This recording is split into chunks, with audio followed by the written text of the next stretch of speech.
When you're writing copy, your goals in order are to number one, be clear.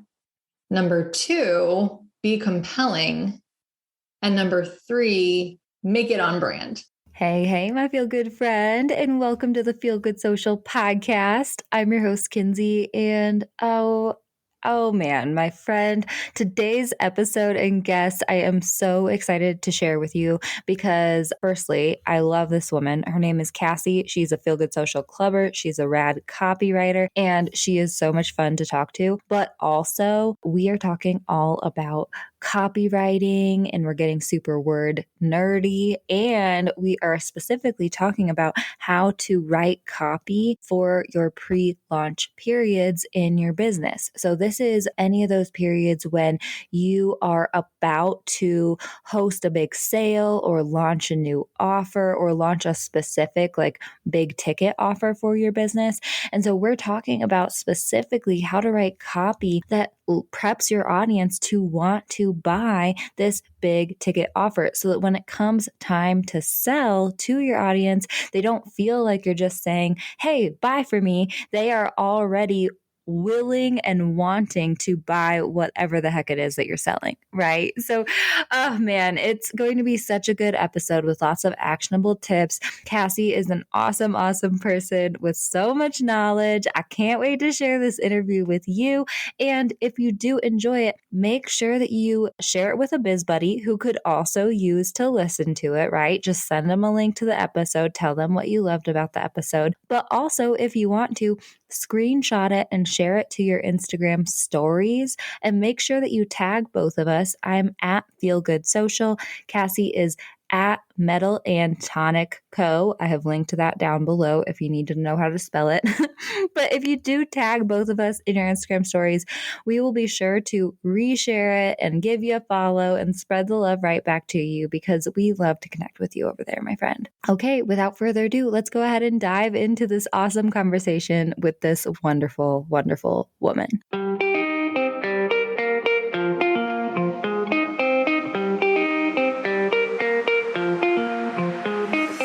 Hey, friend, and welcome to the Feel Good Social podcast.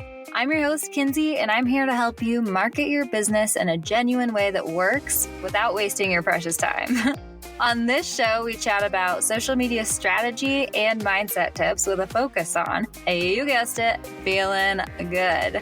So sit back, relax, and enjoy some genuine conversation for the good of your biz. Real quick, have I invited you to join the Feel Good Social Club yet? Oh man, my friend, I would love for you to check out our new monthly membership for down-to-earth entrepreneurs who are ready to create content with ease, actually show up and strategically market your business online every month, and also make friends with rad down-to-earth entrepreneurs who are just like you, who get it, who are in the posting trenches with you, and who are ever ready to give you a friendly air high five or kick in the accountability booty whenever you need it. The Feel Good Social Club is where it is at. Check it out, feelgoodsocial.com/club. In the club, we have a content library full of Canva templates and tutorials and resources to help you make content creation as easy as possible. We also have monthly content planning workshops where we all come together and talk about the upcoming month's strategy for our content. And we also have community forums where you can get together, ask questions of other club members, brainstorm ideas, ask for feedback. So definitely check it out, feelgoodsocial.com/club. Our Feel Good members are seriously some of the most amazing people that I have ever met. And I would love for you to join us, feelgoodsocial.com/club. Check it out. Join today. We would love to see you in there, my friend. All right, let's dive back into today's episode. Hi, Cassie. Oh my goodness, lady. I am so excited to bring on the Feel Good Social podcast. Thank you so much for coming on the show, honey.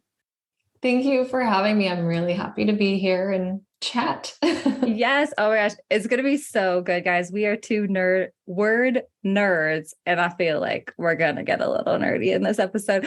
But I did already introduce you a little bit in the intro, but I would love to hear from you. Who are you? What do you do? Who do you serve? Well, my name is Cassie Paton, and I am a copywriter and brand messaging strategist with my company, Metal and Tonic. And I like to say that I write potent copy for gutsy entrepreneurs because I tend to work with a lot of solopreneurs, small business owners, maybe with a small team who are really driven by a bigger purpose, their personal values, a vision that they have for themselves and often the world. So I like to help those people really get clear on their message and stand out in the market so they can obviously make really good money because that's what copywriting is about. It is about selling and marketing strategically, but also so that, when your business does become super successful, you can have a greater impact beyond your kind of immediate world, which I think is really cool. I love that so much. So I usually like to start out these interviews by asking, how the heck did you get started in copywriting and the entrepreneurship game? It feels like it's been a long journey, but ultimately one that was perfectly timed. I mean, I was a copywriter and content writer of all kinds for about 12 years, less so in the few years when I actually worked in the real estate world.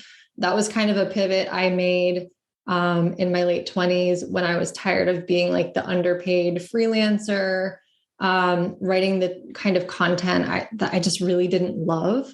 And I was interested in real estate. And I thought it would just be a steadier income. I was not in sales because I quickly learned that I did not want to help people through the most stressful things in their lives. So I was always kind of behind the scenes, building the business, doing operations, learned a ton doing that. It was a really great training ground for eventually becoming an entrepreneur. But, it was during the pandemic and even before I'd really become burned out from that world.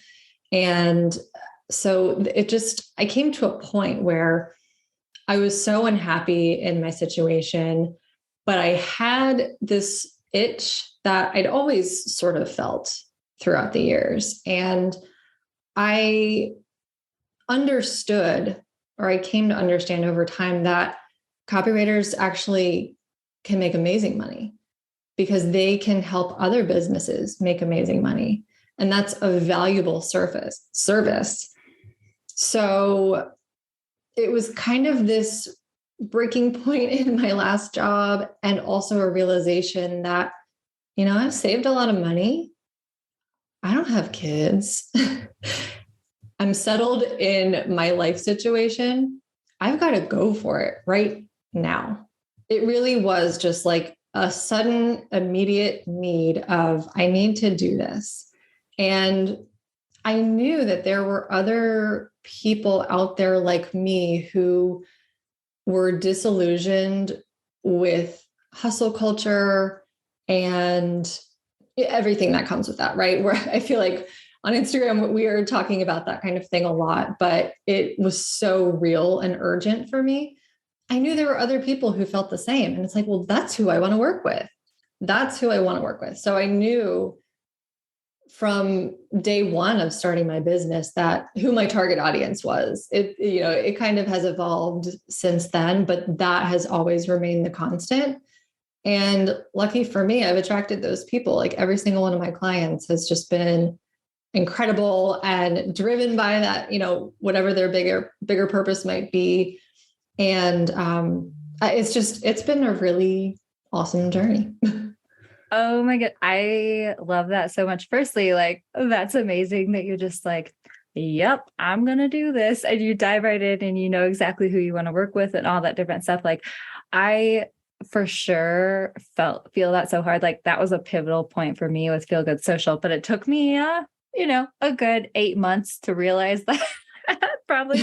But like, once I realized, like I was stressing out so much trying to please all of these people who I ultimately didn't really want to work with. Right. And then I leaned into like what I really value and who I really am and like the non-hustle culture for sure. I'm on that train now, Yep.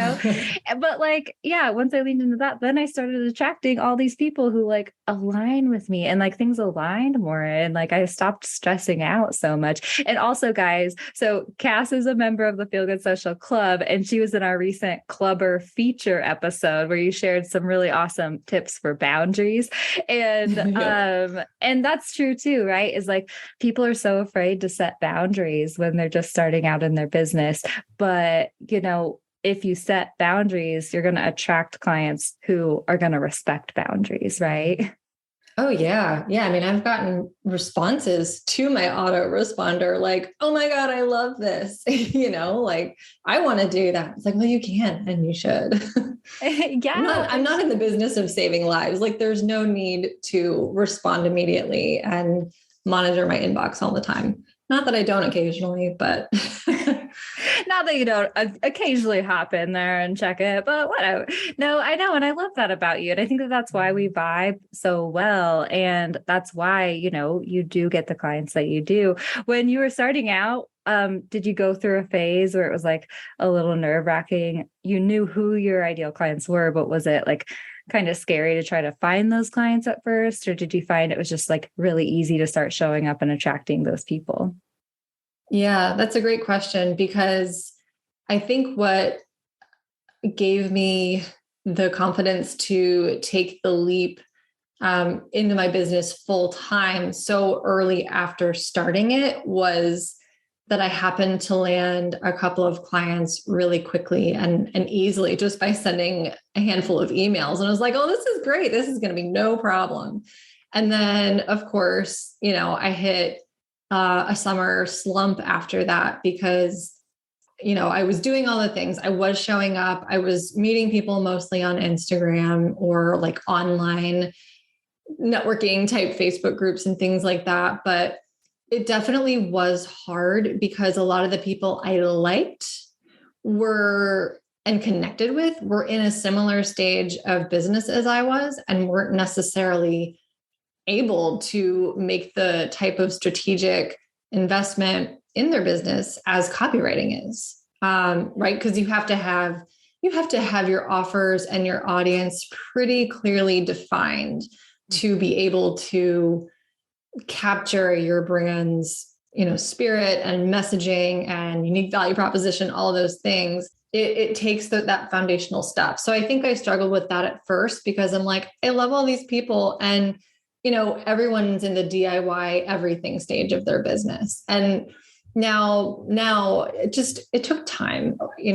I've got people in my network who are in all the stages and phases. And some people it's like, they're my friend. If we ever work together, that would be wonderful. If not, that's fine too.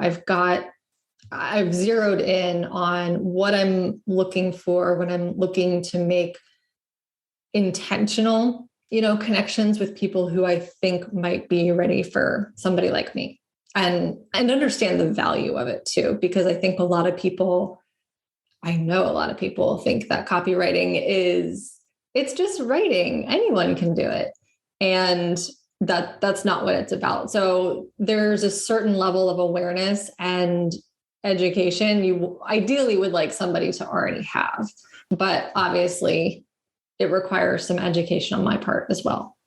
Mm-hmm. Oh my gosh, I love that you brought that up. And I mean, you're preaching to the somewhat choir over here because, I feel like that's very much the outlook on social media marketing often, as well as like, well, my cousin can do it for me, and it's like, well, okay, but there's a lot more strategy and things to learn when it comes to how to get results on the platforms and all that different stuff. Right. But yeah, that's definitely a hurdle. I'd love to hear like, maybe how you kind of approach that. I know a lot of our listeners are in that phase where they're kind of just starting out in their business and they're figuring out all the things. So maybe like, how do they know when it's time to like hire a copywriter? And maybe how did you start like reaching those people who weren't necessarily like in the same stage as you, who you could help, sort of thing? Does that make sense?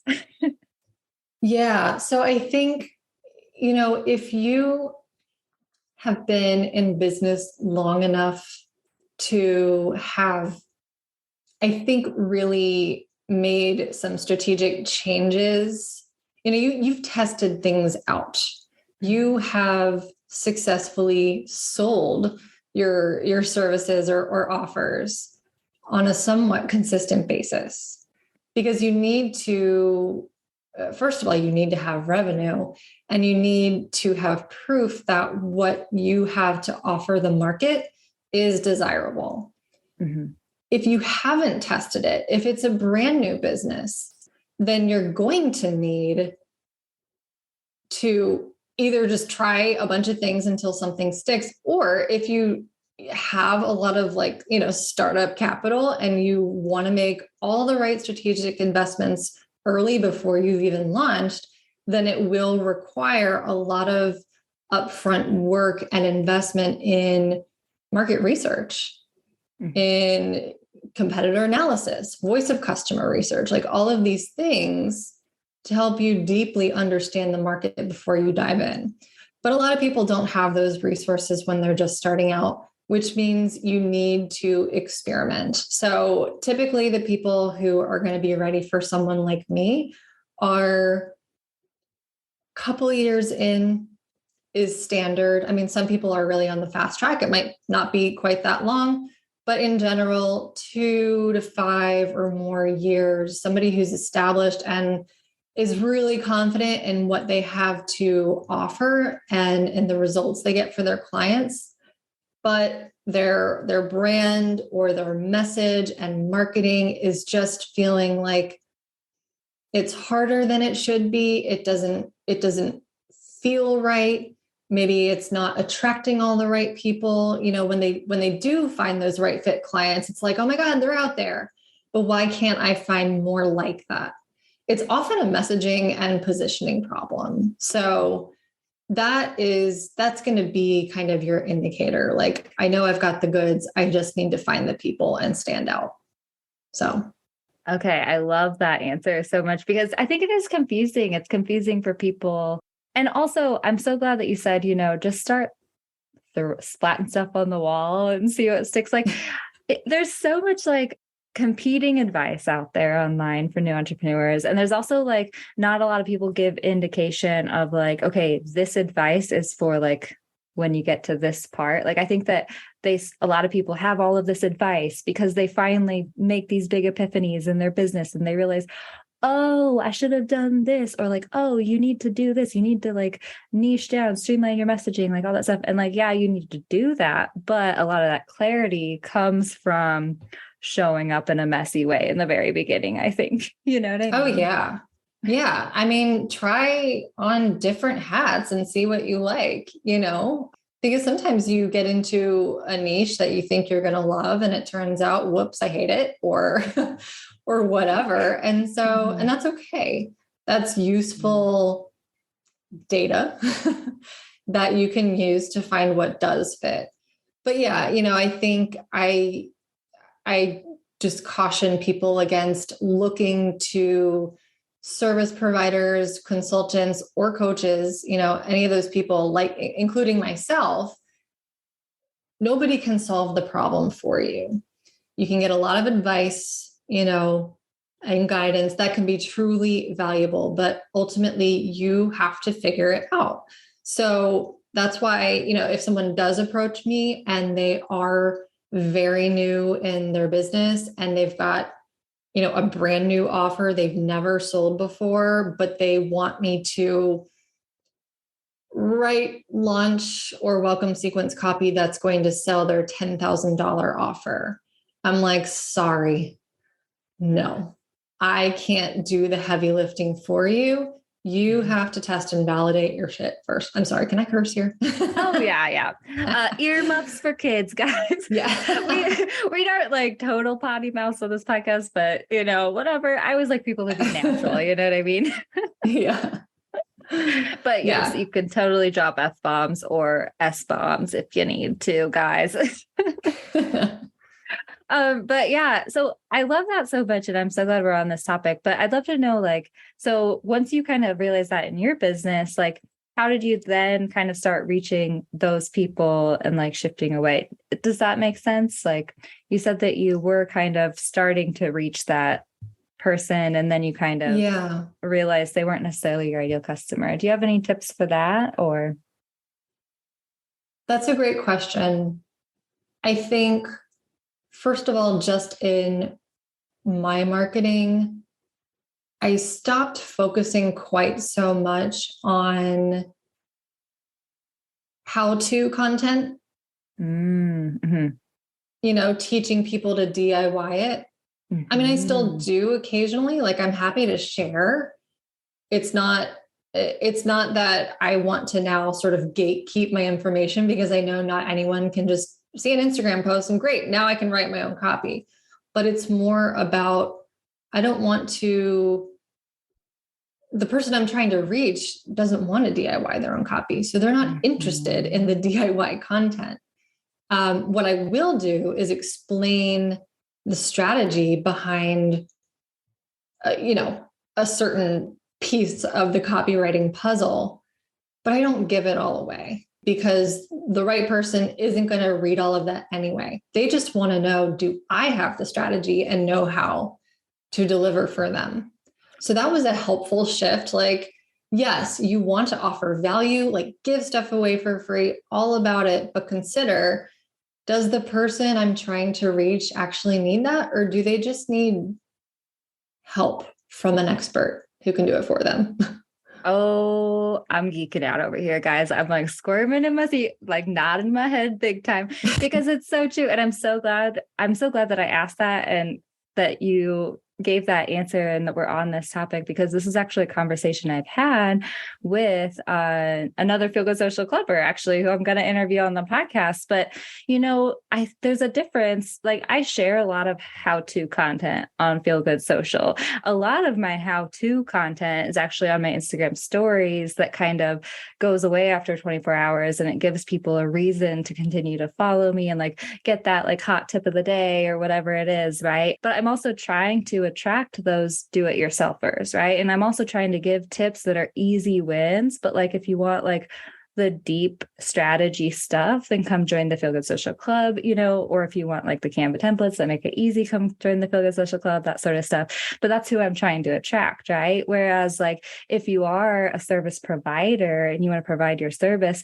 sharing tips can be great for transparency, for positioning yourself as an expert, right? But exactly, you also really want to focus on kind of the strategy topics, like sharing information that positions you as an expert, but also is like building the trust for, I want you to do this for me sort of thing. You know what I mean? Right. Exactly. It's all about the audience you're trying to reach, because like you said, like if you're trying to reach somebody who is brand new in their business and you solve a different kind of problem, which is helping them do it themselves, right? Then that's what they need. So it can be tough because we all feel the pressure to make content and put it out there consistently. So sometimes the lowest hanging fruit is very tempting, but it's not necessarily what your audience needs. So I like that you talked about doing some of your how-to stuff in your stories because it's fleeting. And I've learned a lot from you in terms of like, how do we use this platform? What are we using it for? What is the strategy behind that? So do you know what your brand vibe is on Instagram? I have a new fun quiz that's just for you, my friend. I, of all people, know how hard it is to figure out how the heck you're supposed to translate your brand to the gram. And with this quick 7-question quiz, we will help you hone in on your brand's personality, voice, and visuals so that you can show up consistently and create content that looks beautiful and feels on brand for you. This quiz is so awesome. It's been a long time coming, and I know that you're going to have a lot of fun with it. Plus, the results will help you show up in the best way for you. If you'd like to check out our new brand vibe quiz, just head to feelgoodsocial.com/quiz. Pretty easy. Head to feelgoodsocial.com/quiz to find out what your brand's vibe is on social media and start showing up there for your brand. Thank you so much, lady. Oh man. Okay. Well, this is the perfect segue to get a little bit word nerdy. Start talking about copy. I always kind of like to ask copywriters this question. Like, do you think that there is like a difference between content writing and copywriting? Or like, what does that look like kind of thing? I have strong opinions. Yes, there's a big difference. Okay, Yes. give us the opinion. Tell us, dish it up, lady. Tell us everything. Well, yes. So a lot of copywriters do content writing. A lot of content writers do copywriting. And it can just be easier for the sake of simplifying things to call it one or the other. But the purpose of content writing is to educate, entertain, maybe compel people to keep reading or engaging in some other type of way. Mm-hmm. But its purpose isn't to convert or make a sale. Mm-hmm. Copywriting is marketing copy for the purpose of converting and making a sale. Mm-hmm. It's marketing as opposed to educational or entertainment type content. Mm-hmm. So, for example, I often am approached by people who, even though my website is finally up again, even though nowhere on my website do I mention that I write blogs or other content like that, I get asked that all the time. And I happily refer them elsewhere because that's not what I do anymore. It is a valuable service. We all need content in our businesses. I did it for a long time and I kind of burned out on it because, especially if you're writing about topics or things that don't really interest you, but it's not what I do. That content is also more fleeting. Mm-hmm. And copywriting tends to have a longer shelf life, like your website. Even if it's a launch, you might end up using that for a more evergreen type offer or your next launch. But yes, I'm always happy to clarify to people that content writing isn't what I do. I have wonderful referrals, but what I help people do is make more money in their businesses with strategic copy. Content writing also just tends to be a little bit longer and more verbose because it is explaining something in general. Whereas copy, you want to say as much as you need to in as few words as possible. So it's a lot more economical in that way. Ooh, I love that. I love that last little bit that you just said too, because it's like, ooh, yeah, okay. Something tangible like that is like with content, and I do think that, there's definitely blurred lines, especially in like the social media marketing space for sure, guys. Like yes. Social media is partial content, partial copy, but yes. Like, also like storytelling. Like, how do you feel about like storytelling for the purpose of like painting a picture to then make a sale? Where do you think that falls in? Oh yeah. I mean, that's definitely part of what I do because that's part of standing out in your market, right? Mm-hmm. It's part of your differentiating, stuff that makes you interesting and compelling to, somebody who's comparing what you have to offer to maybe any other number of businesses out there. So storytelling is, I think, a common thread for sure between content and copy. And that's something I love to do. Oh, yeah, for sure. Oh, geeking out about storytelling over here. Yes, and exactly. And so I think what I really want to drive home, guys, is like, there is a difference between content writing and there's different goals for it, right? Like content for your social media posts is like those posts that you write that are meant to entertain, to educate, to inspire, to motivate. But then like the sales copy also needs to be a part of it. So we kind of need to understand enough about content writing for sure, but also like how to integrate that copywriting into it. So what are some of your favorite tips to share with people when it comes to writing copy that converts?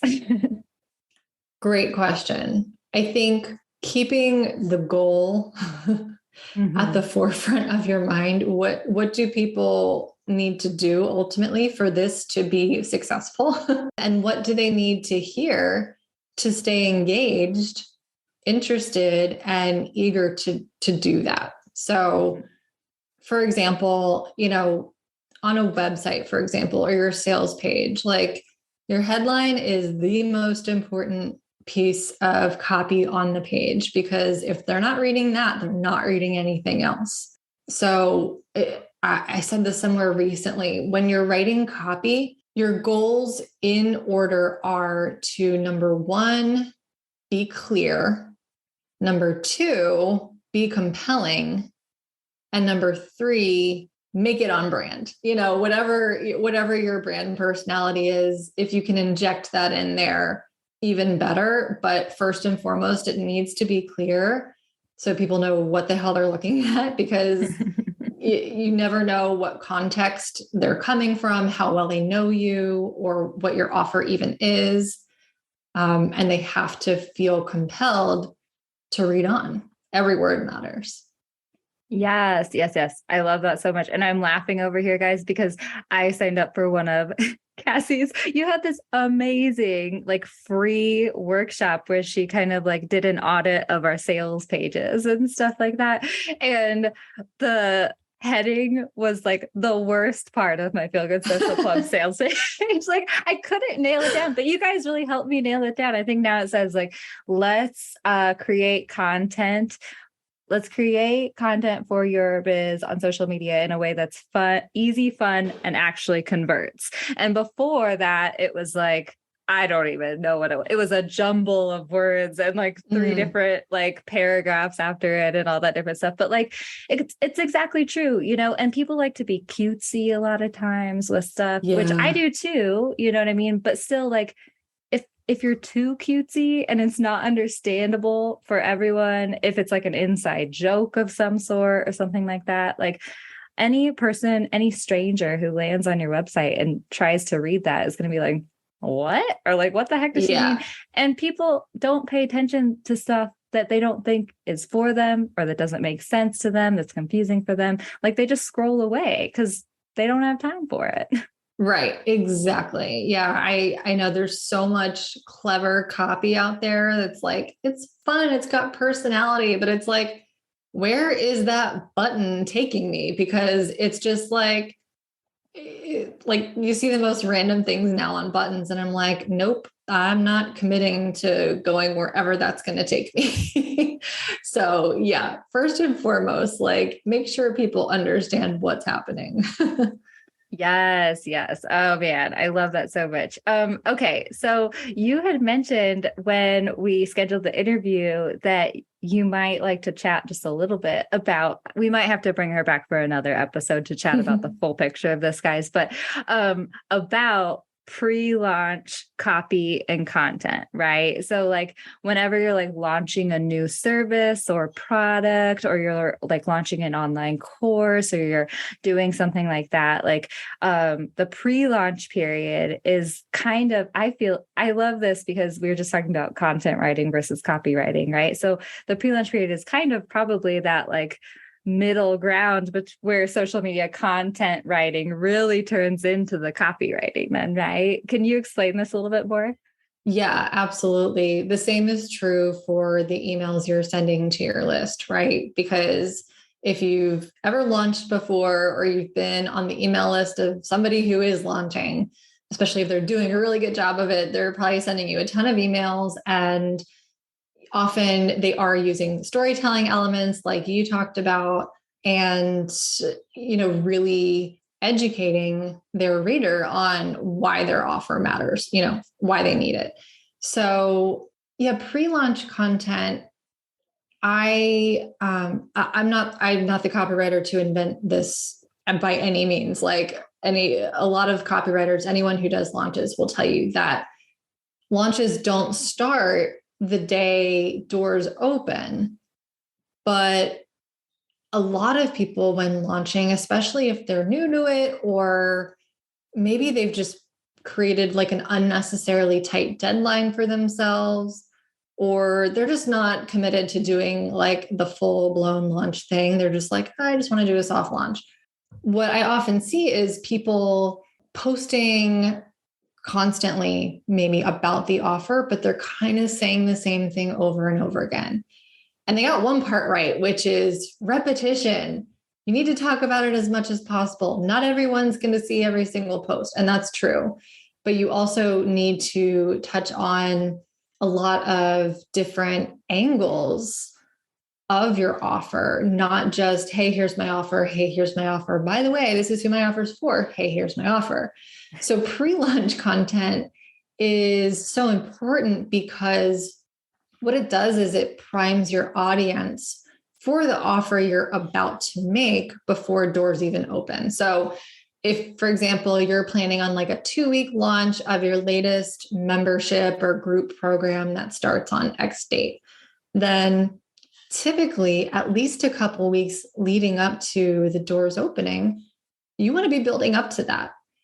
Not necessarily explicitly even saying, hey, my offer's coming, but instead helping people be more receptive when you do open doors. Because if you can make them more receptive and overcome any objections or hesitations they may have before they know that there's a thing for them that's going to solve their problem, the more likely you're going to be able to persuade them, the right fit people, that this is for them. So that's what I love about pre-launch content is it has so much potential, and it makes for a really good sales day on day one of your launch when it's done right.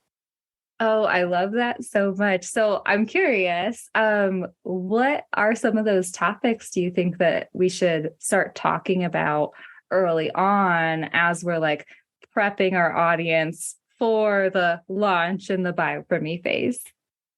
Yeah. So first, I think there are, a couple of different categories of what that content can include. One being anything that helps your perfect fit person for your offer kind of self-identify and pay attention.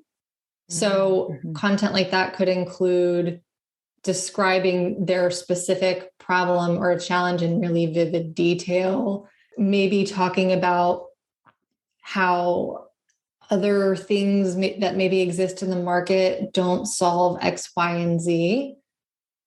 Another one is to really kind of help them overcome uncertainty of any kind. So maybe their own capacity for accomplishing whatever it is they want, right? I think when we think of objections and why people don't want to buy from us, we think about things like, oh, it costs too much money, or it's going to take too much time.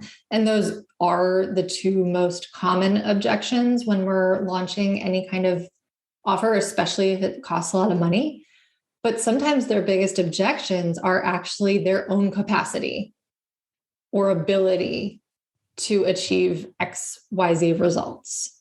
So you want to speak to the right person and say, hey, if you've experienced this, if you've already accomplished this, if you're the kind of person who does this, you can accomplish this, but here's why you haven't yet. Here's the missing piece. Helping them envision a better way of doing things is another kind of category of content where you can really focus on the positive and the transformation and what they ultimately want. And, you can talk about the benefits, right, of the work you do. And then anything that gets them thinking differently about their problem. Because if you can take them from set in their ways, these are my hangups, this is the way it is, I'm going to look for the solution everywhere else. If you can take them from that to, oh, I didn't know it could be like this, or, oh, I didn't know that was an option, or that it was this easy, or that whatever it may be. If you can have that effect on your prospect where they're like, oh, that's a really good thing, because then when you do open the doors, hey, I've got this awesome new offer. They're like, sign me up, which is what you want. Oh, yes. I geek out when we talk about launching so much because it's so true, right? It's like, I mean, we've all experienced it, right? I always tell my clients when they're like about to like sell something or anything like that. I mean, it's scary, right? We all get like deer in the headlights. I feel like when it comes to selling, especially when we're just starting out, we all like are the most like, I don't know, magnetic, personalities like in our lives. And then we have to sell and we turn into like robots and stuff like that.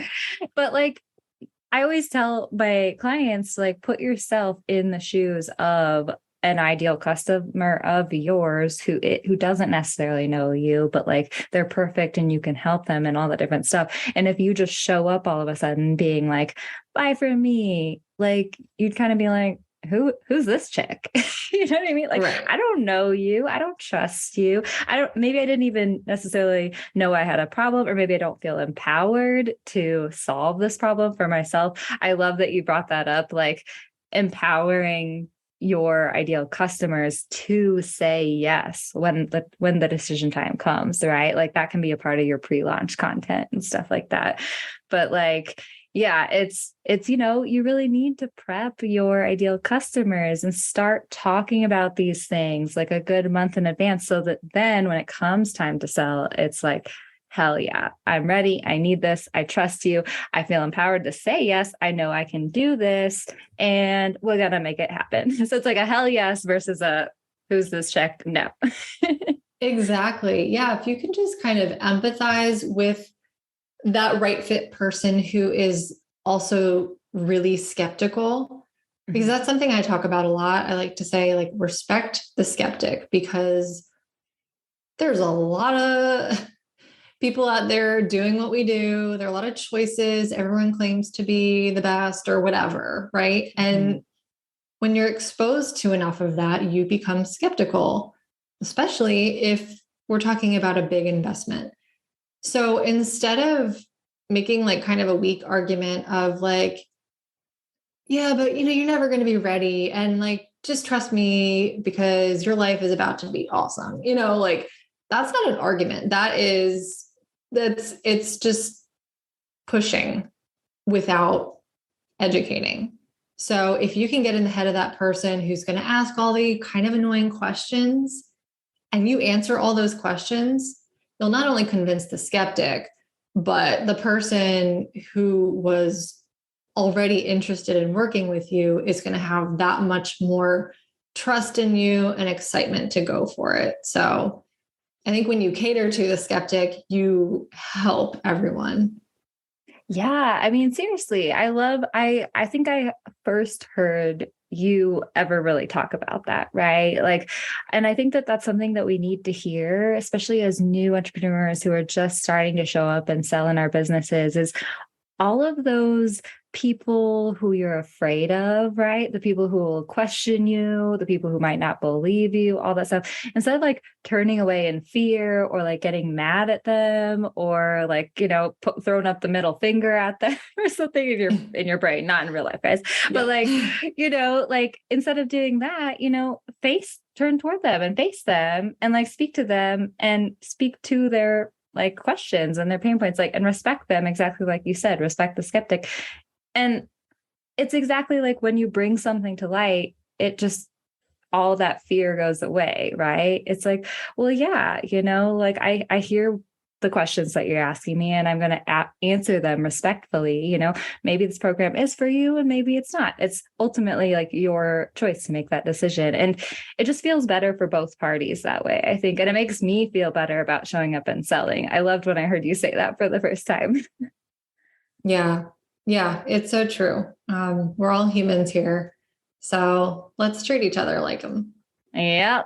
Okay. I'd love to dive a little bit into like the nitty gritty of like different examples of content that we could create when it comes to these pre-launch topics and stuff, right? Because I feel like you gave us a lot of great ideas for like the type of stuff we could talk about, right? And what I nerd out about when it comes to social media and content and all that stuff is because from each of these topics, you can create so many different types of posts, and you can create all these different types of content, basically kind of like reinforcing these same topics. So do you have any suggestions for like specific types of posts people can create in this like pre-launch like phase? Yeah. I mean, one really easy example is client stories, client results. I mean, that does so much work for you. It speaks for itself. And I think when you do go beyond even just the testimonial, which hopefully you are collecting some glowing testimonials as you build and grow your business, but also getting into the story of that person, who it is you're helping, what they were experiencing, what they wanted to change, and talking about that. That's always going to be some of your most powerful content, which is why it's very good practice to, whenever you work with clients, is collect those testimonials and ask them specific questions, to get them to share the meaningful details beyond like, Cassie was great to work with. She's so professional. And it's like, well, that doesn't give you a lot, right? That's not like a compelling testimonial. So that is just one very easy example if you can do it. Another example would be your own personal stories, if they're relevant. I think a lot of us serve people who are similar to us. So if you've ever had the challenge your client is currently experiencing, then that's all the more compelling because it shows you really empathize with what they're going through.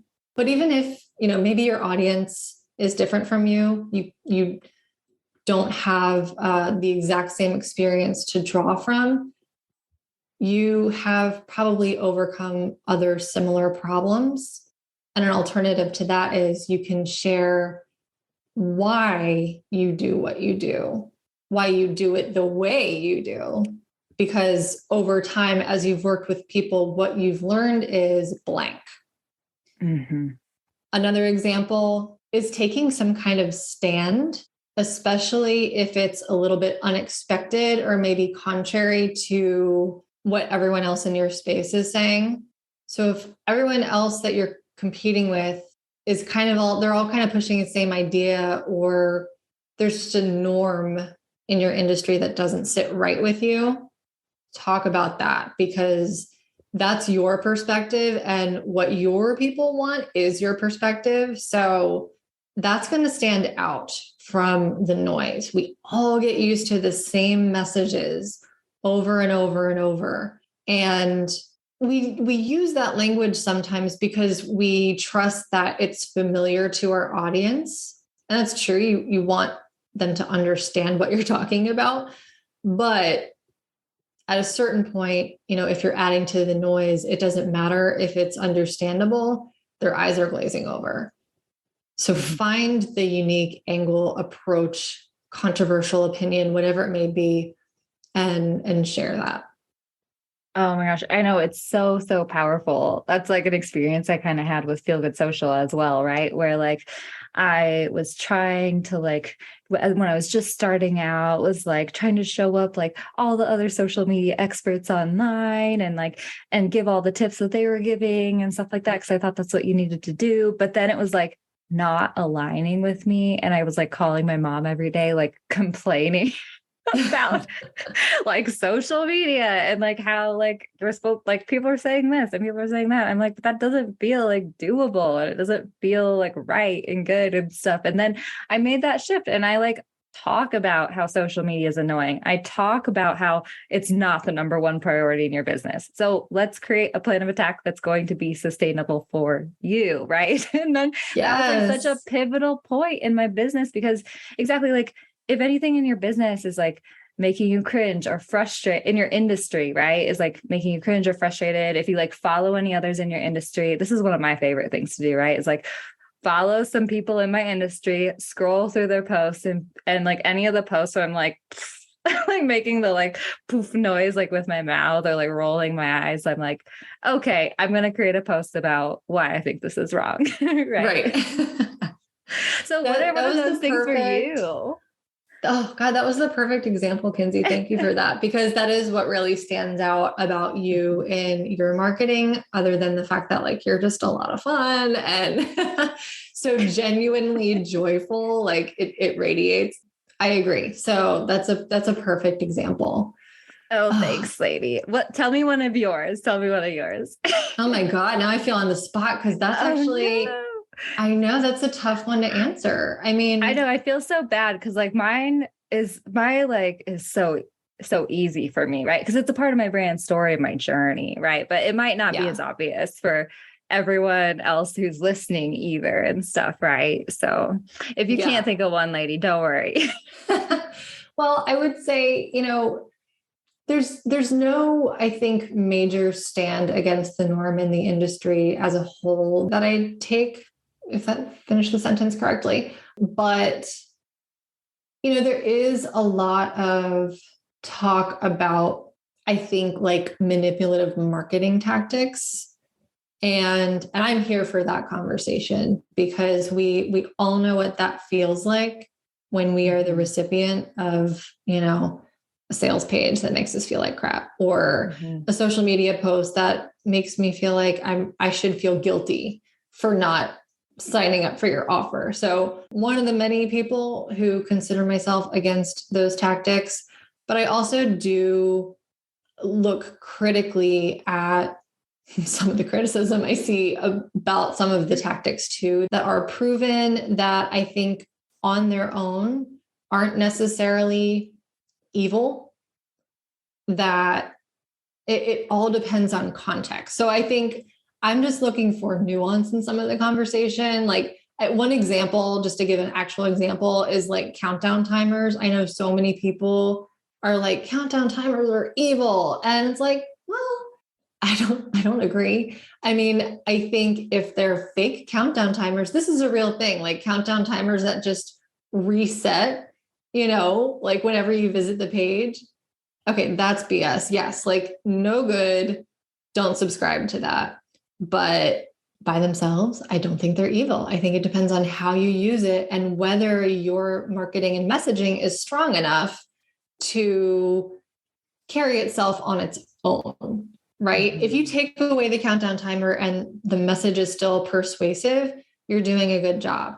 And in that case, I find the countdown timer just to be personally helpful for me, because I have time blindness and I have no idea that 2 days from now is Friday and that's when doors close.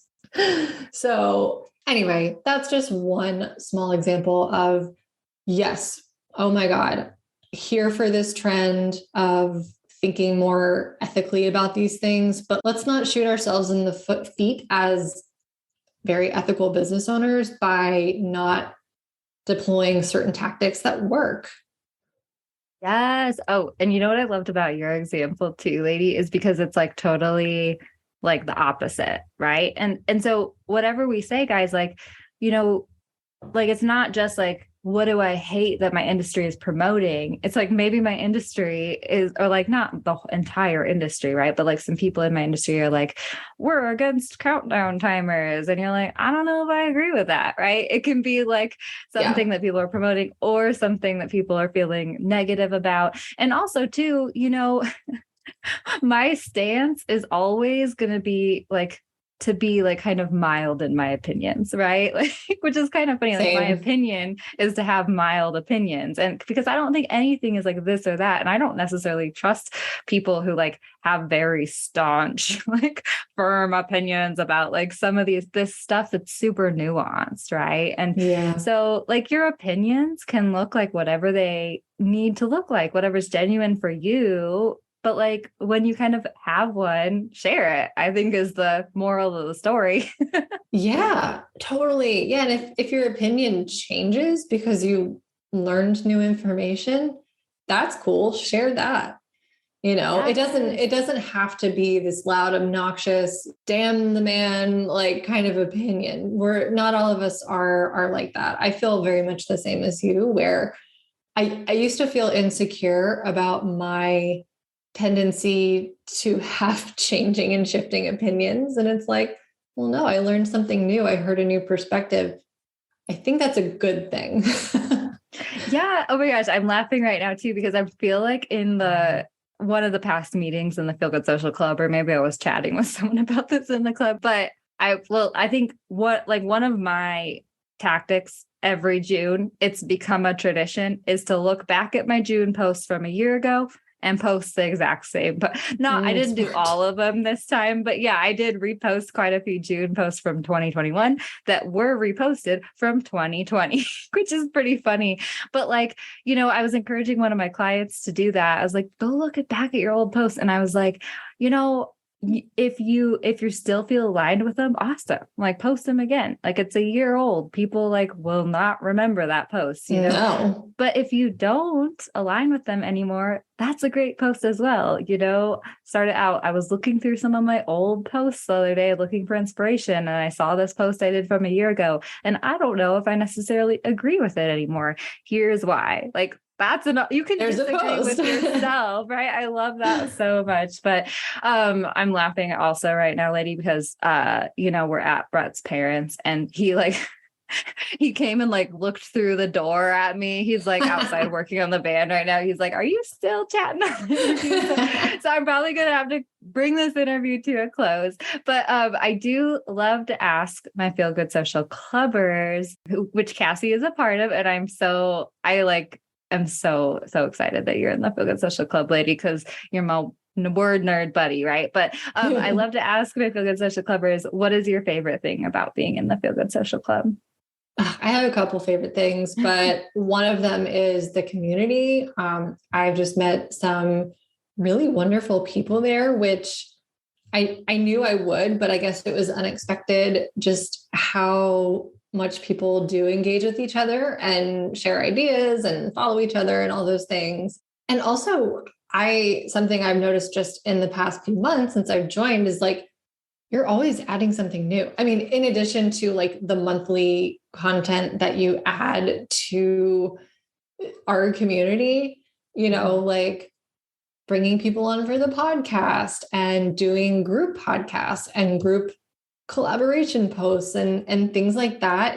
It again, that speaks to the community piece of it too. But I love that you're always finding new ways to add, not only add value, but really make it fun. It's a fun club. Yeah, it's a fun club. Oh my gosh, that's totally what I'm going for.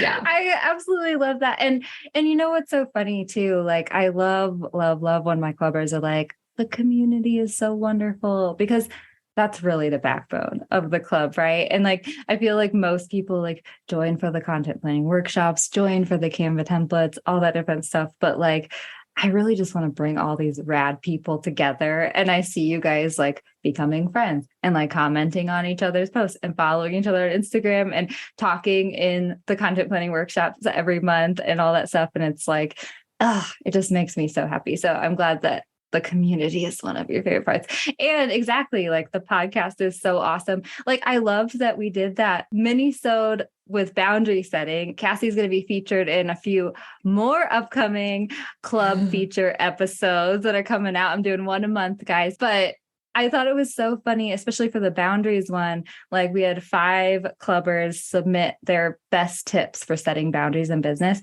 and they were all different. And I was like, this is so fun and interesting to me, that we all have something to contribute, no matter what. I didn't even try to make sure everyone had different tips, right? I didn't even reach out to you guys. I just had you submit them, and everyone has a different take. And so I think it's just such a great, I guess, way to show that you matter, you're unique, we can all contribute, and don't ever feel like small beans or anything, right?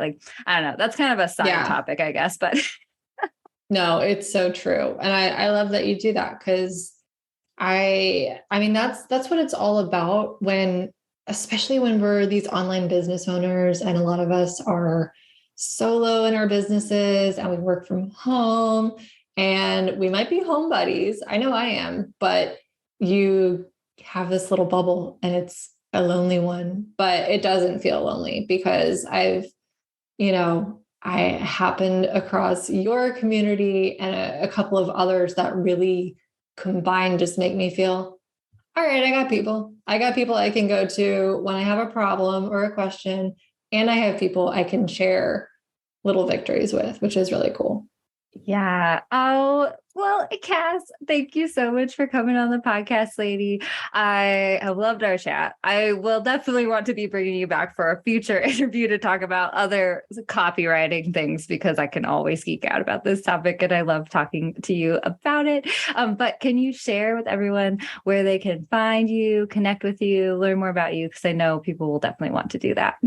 Please, I would love to connect. So I'm most active on Instagram. My handle is Metal and Tonic Co.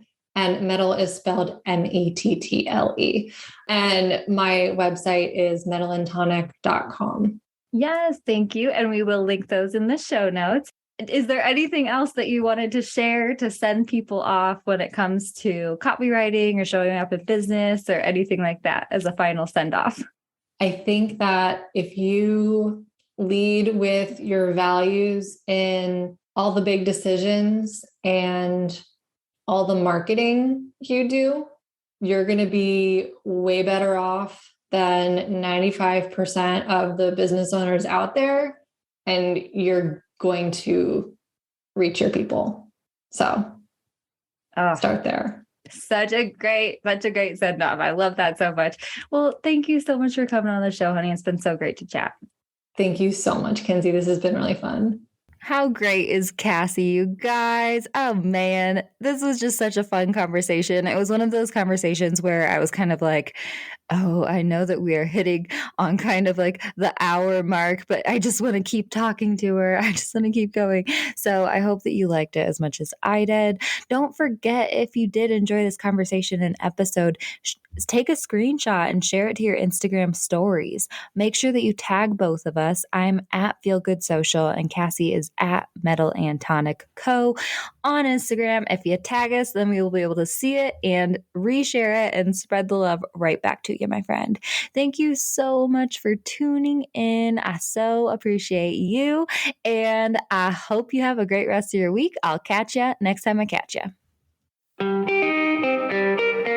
Thanks so much for listening, my friend. For show notes and a whole lot of other awesome freebies, visit feelgoodsocial.com. Simply go to feelgoodsocial.com for all the goods.